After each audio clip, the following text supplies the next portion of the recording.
For testing week, though, schools found many exciting and innovative ways to help children prepare for testing. Chahta-Ima Elementary hosted a family math night, and Pineview Middle School had family literacy night, where the children and their parents were invited to come and share food and games and to practice the skills they'd learned in preparation for testing.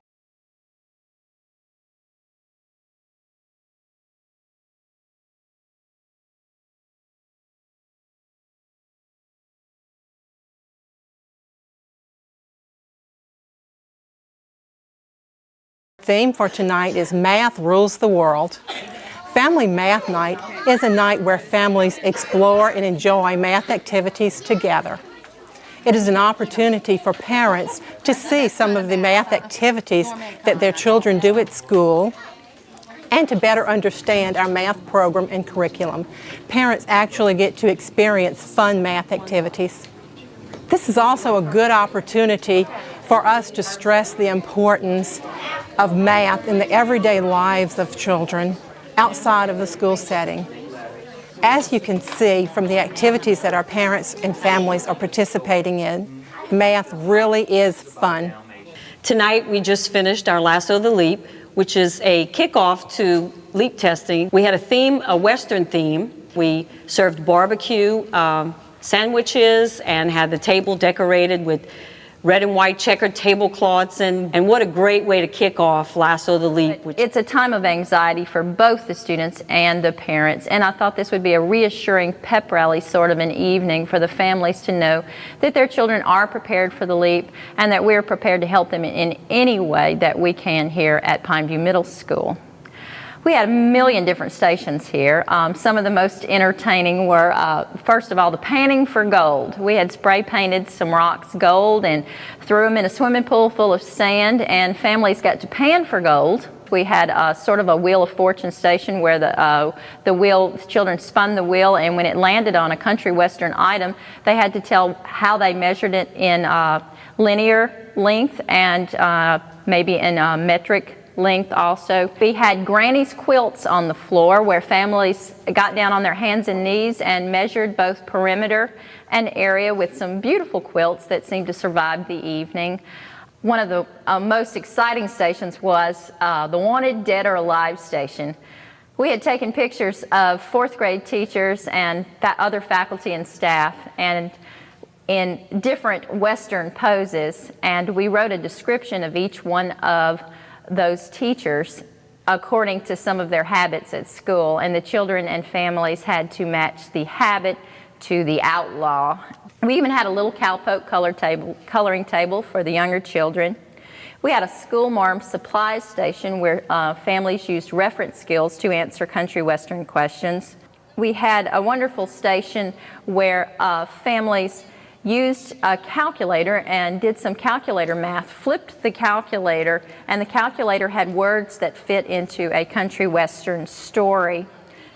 The children, the activity that I liked the most was the stage skit that we did called The Strongest Cowpoke.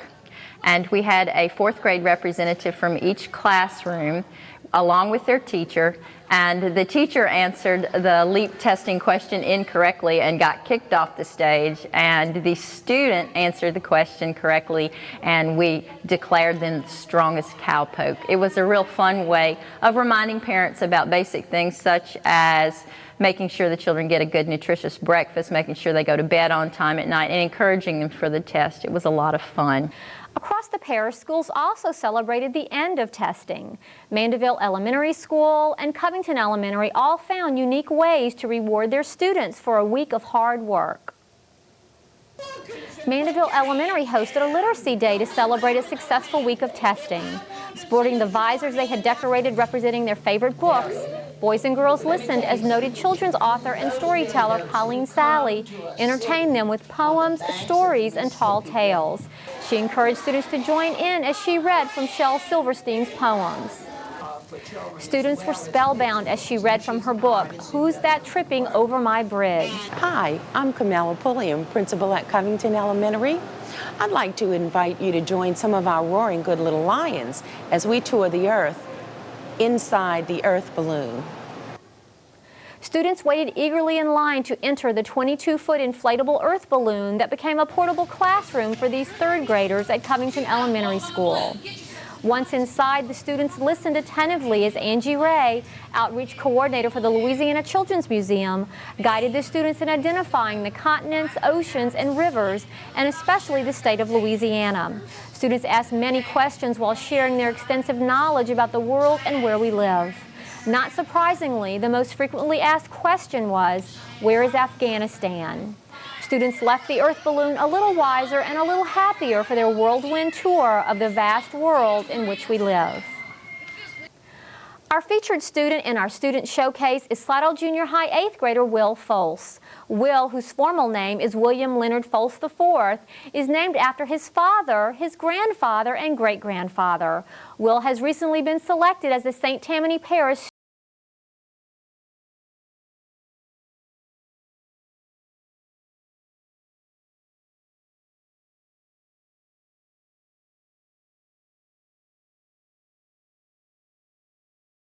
year. I'm an 8th grader here at Slidell Junior High. I'm president of the National Junior Honor Society. I've served on the Uniform and Discipline Committee. Some of my hobbies, some things I like to do, I play basketball, build model cars, write poetry, and read.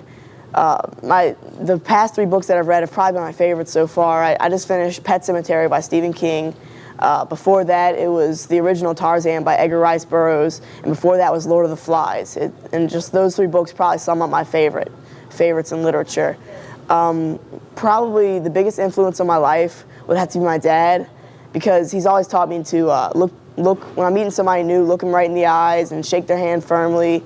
And it really makes a difference, because a lot of times when you see kids meeting somebody new, they'll look down at the ground or not establish eye contact, things like that. And I think it makes, like he always says, you never get a second chance to make a first impression. And I think that's a really good statement, that you need to learn to make a good first impression. So, and you just get used to it. It just becomes a natural thing in your life, meeting new people and not being comfortable with it.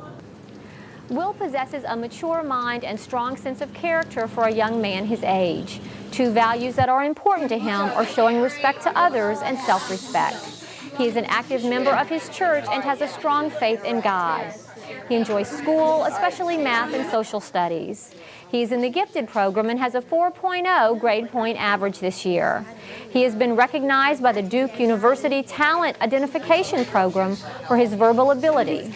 Will has been the recipient of the Citizenship Award at both schools he has attended. Will also served as a delegate for the Priorities Convention for the City of Slidell, where his input helped plan Slidell's future for the next 10 to 15 years. Awards and accolades are not uncommon for this bright and energetic young man. He was also chosen as the St. Tammany Parish Student of the Year in 1998-1999. Will's outlook on life is as refreshing as his terrific smile. Will believes that his responsibility to his country, his city, his family, his school, and to God is to be the absolute best he can be in every way. In this issue of St. Tammany Art Smart, we will answer the often asked question, is it art? Teacher Peggy Shane and her students at 5th Ward Junior High have answered the question by transforming a piece of discarded furniture into a treasure. Join us as we find out how this one piece of art has grown into a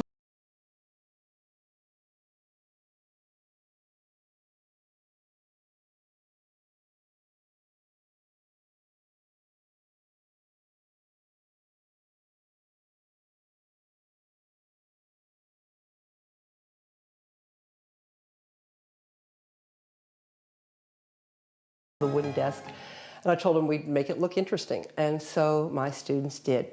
It reminded us the shape of an aquarium, so we went with that concept, and the kids designed it and painted it and did all of the fish and the work on it. Then that sat for a while, and we kept looking at it, and then we decided, well, the rest of the room was kind of dull, dingy, brown paneling, and boring. So we thought, what could we do to make the room more interesting? Because most art rooms tend to be a wonderful mishmash of stuff, and we just felt like doing it differently. And so we decided to work on a concept called installation. And so the students looked at installations from all over the place, but primarily a woman named Sandy Scoglin does installations where she works in a room and creates space where you're within the art, where the space becomes the art. And so that's what we decided to do here, to make this space the art. And since we started with the aquarium concept, we just talked and talked about it and decided it would be fun to be underwater. So Mr. Rogers let us paint it this rather intense blue. And then the kids decided to make papier-mâché fish, which we suspended from the room. And then they painted hundreds and hundreds of vines to make it a little seaweedy, and we hung those. And then last, we finally got to this table because we decided that it was also needed some attention. And the students all came in with a design, and then they chose the one they liked best. And this one was by Blythe Jane, who's now at Covington High. And we did her design on the table. And then in the next few years, we got more interest, well, the next year or so, we got interested in garden design. And I had been working at another school, Pathways, with garden design, and decided I wanted to do it here. So I enlisted the help of the Master's Gardener program, and Mr. Rod Downing came and worked with the students on planting and how to make things grow. I worked with them on garden design and the concepts of gardening from all over the world and ways of working, from gardens that would require 50 gardeners to gardens that are real loose and easy. We went with the loose and easy style. So we went out and we started planning the stuff, and then we decided we wanted to continue the fish concept, so the kids made clay fish, which have been put in the garden. And it's wonderful because in the summertime the garden is so overgrown you can't see hardly any of the fish, but then when it freezes back, the fish become the dominant thing in the garden. And so we pretty much worked the whole area into one concept, and the kids have really enjoyed it. We do a lot of clay work here because that's one of the things I know best, and we decided that since we worked being inside of art in an installation, that it would be fun to work in a clay way where we made dwellings from the outside, little tiny ones. So we studied an artist named Charles Simmons who makes ancient dwellings, ancient ruins for little imaginary peoples that are migrant. And so the kids looked at his work, and they also looked at work from all over the world, ancient ruins from the Roman Colosseum to Pueblos to Aztec ruins, just Machu Picchu, all those different places. And so they decided that they would do the same thing and build them outside. And so they made hundreds and hundreds of little clay bricks which are unfired, and right now they're outside gluing them into little ancient dwellings, ruins for their own little migrant peoples, which they had to write stories about. It's a very ephemeral project. It will not last long. It's more about the creative process and enjoying the moment of creating, and it will be documented on film for them. The St. Tammany District PTA Founders Day and Awards Banquet program was held at Chahta-Ima Middle School recently. This annual event highlights the accomplishments of students, teachers, and PTAs throughout the parish. District PTA President Susan Laborde spoke with us about the evening.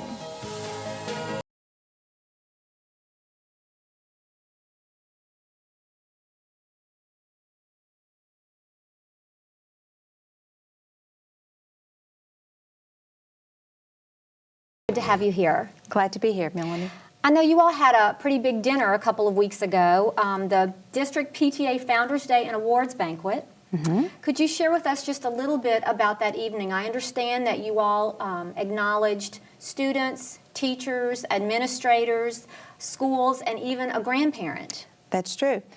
It's an annual event. Every March, generally, we have a Founders Day banquet where we award all the winners from My Louisiana, Reflections, Safety Posters on the district level. And we had quite an adventure this year because we had almost 600 reservations for the event. So trying to get all of those people into one spot in St. Tammany was quite an event. Mm-hmm. So I know that you have three main categories that students can enter, mm-hmm. and maybe we could just talk for a minute about those. I know one of them is My Louisiana. That's true, and that's a writing contest where the students get to write about their section of the state. And what about the safety poster contest? In that contest, there's generally a theme. This year it was safety first, and they draw pictures based on the theme for that year.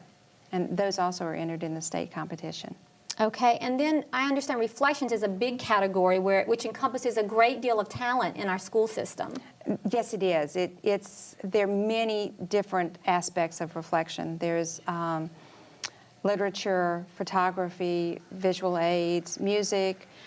There were new categories this year in the film video, choreography, and dance. There's a theme there also, and the students do their photography or their music or their writing based on the theme for that year. And those also go to the state level, and some go on to the national PTA level.